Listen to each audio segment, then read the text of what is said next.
Kwa hiyo nimemsikia mchezaji mkubwa Aubrey Chilo anasema Simba kwa namna ambavyo wamecheza wakienda vile vile kwenye dabi wenda wakadhalilika sana, wakafungwa.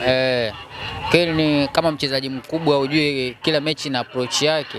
Mechi kubwa zinacheza kikubwa, unabaki unashangaa.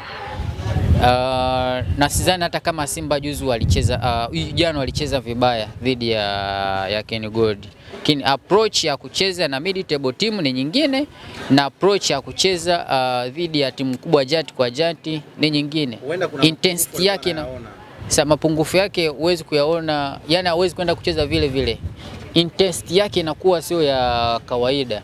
Mentality ya mchezaji inakuwa sio ya kawaida. Au ruhusu kufanya makosa ya mara kwa mara. Au ruhusu kuriski sana kwenye boksi lako.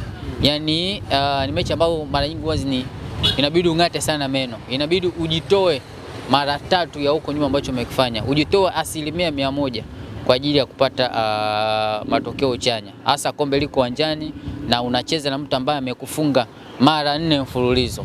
Alafu kombe liko uwanjani, inahitaji kwanza uondoe uteja wa kufungwa mara nyingi zaidi, lakini uweke heshima kwa kuchukua ubingwa mbele yake. Sasa huo mchezo huwezi kufanya comparison namna ambavyo umecheza na Ken Gold kwa upeleka kwenye mechi dhidi ya mechi ya dabi. Na nakumbuka hata mechi ya mwisho walikutana ya dabi, Simba alikuwa na performance nzuri sana kuliko Yanga. Lakini mwisho wa siku makosa binafsi alikuwa ni Musa Kamara ikapelekea wakapoteza. Kwa hiyo bado dabi inabaki kuwa na heshima yake.